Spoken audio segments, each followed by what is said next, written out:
नमस्कार दोस्तों, मैं अंकुर उपाध्याय स्वागत करता हूं आप सभी का आपके अपने YouTube channel share market analysis में। सिंपल और सरल भाषा में कल के बाजार को प्रिडिक्ट करने की कोशिश करते हैं। पहले मैं आपको अभी तक का इस हफ्ते का अपडेट देना चाहूंगा। बाजार फुल स्ट्रेंथ में रहा, एक बार भी अपने सपोर्ट लेवल को ब्रेक करने की तो दूर की बात, टेस्ट भी नहीं करा उसने। सबसे पहले 24,000 पे हम लोग मंडे ओपन हुए, 23,800 का स्टॉप लॉस दिया था, प्रॉपरली काम करता हुआ दिखा।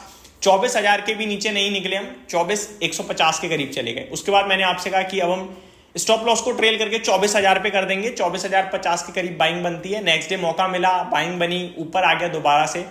अगले दिन मैंने 24,200 का स्टॉप लॉस कर दिया। आप देख सकते हैं इजीली 24,200 के ऊपर एक्सपायरी हो गई आपकी।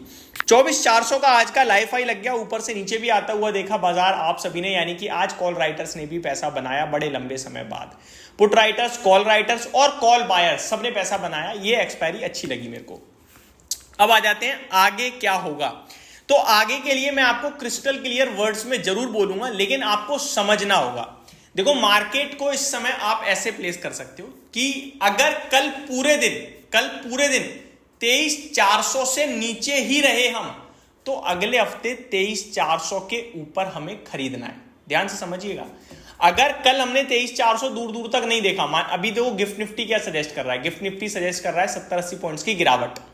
अगर कल हम 24,250, 300 या 220 या 320, 340 और नीचे इसके ट्रेड करते रहे, तो आज का जो हाई है ना, वो रेजिस्टेंस बन जाएगा अगले हफ्ते के लिए। और जैसे ही हम रेजिस्टेंस को ब्रेक करेंगे, हमारे लिए 100 से 200 पॉइंट्स का मूव बनेगा। तो अगर कल 24,400 के ऊपर हम लोग नहीं निकलते हैं, तो आप ये मान लीजिएगा मंडे से फ्राइडे के बीच में आप 24,400 के ऊपर, इनफैक्ट 425 के ऊपर निकलते ही आपको बाइंग पोजीशन बनानी है 24,500, 550 के लिए। ठीक है जी, ये हो गया वर्ड्स। ऊपर में हमें सेल करने के बारे में नहीं सोचना, अभी हमें सिर्फ बाय के बारे में सोचना है। तो ये तो हमने अपनी पोजीशन को डिस्क्राइब करा। अगर कल 24,400 नहीं निकलता तो, इनकेस कल 24,400 निकल जाए तो क्या करें। तो फिर हमें देखो, कल तो ट्रेड बनेगा नहीं मेरी नजरों में। कल तो मेरे को कोई डेटा ही नहीं मेरे पास, तो क्या ही मैं बताऊंगा। तो 24,400 अगर कल निकल गया तो मंडे को हम जब 23 अगर मैं बोल रहा हूं तो उसे 24 कंसीडर कर लेना, ही मेरी रिक्वेस्ट है। तो हमें 24,200 को बड़ा सपोर्ट लेना है। 24,300, 275, 325 के पास जब भी आता है हमें खरीदना है बाय ऑन डिप्स।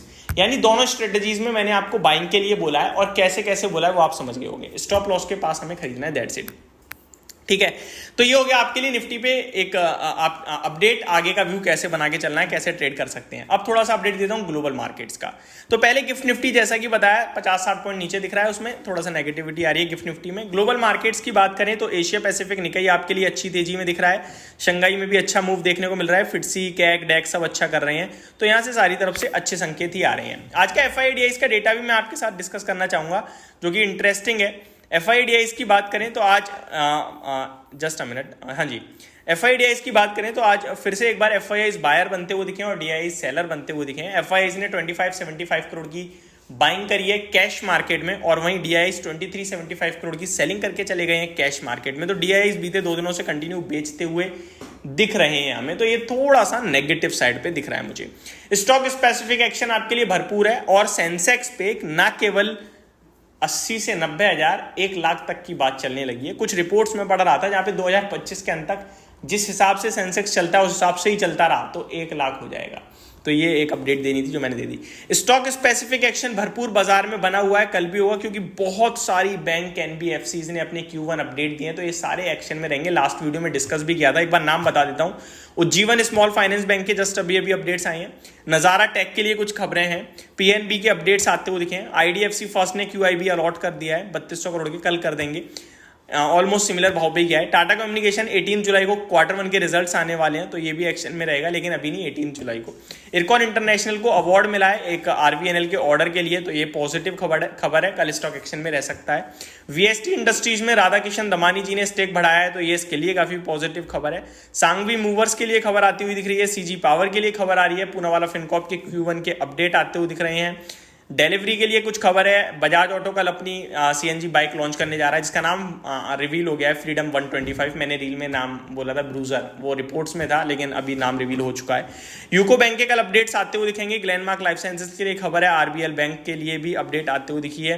तो ये सारे स्टॉक कल आपके लिए बड़े एक्शन में रहेंगे ही रहेंगे। One more thing, IT pharma action में चल रहे हैं फुल। आपको कहां पे निवेश करना चाहिए? तो देखो भैया, कल वीकली क्लोजिंग है, कल इंपॉर्टेंट है। आईटी ऊपर ही बंद हो गया तो सुपर स्ट्रॉन्ग माना जाएगा मेरे हिसाब से, और रिजल्ट्स अगले हफ्ते आने ही वाले हैं आपके लिए। तो अब यहां से आईटी बड़े फोकस में आ जाएगा क्योंकि नंबर्स भी आएंगे, तो क्लोजली वॉच करना है। तो ये मेरी तरफ से आपके लिए शॉर्ट सिंपल निफ्टी पे पूरी अपडेट वीडियो। होप आपको सारी चीजें समझ में आई होंगी। वैसे कुछ था नहीं ऐसा खास जो मैंने आपको समझाया, बट हाँ, बस रेगुलर अपडेट के रूप में इस वीडियो को कंसीडर कीजिएगा। Thank you so much for watching this video. Good night guys.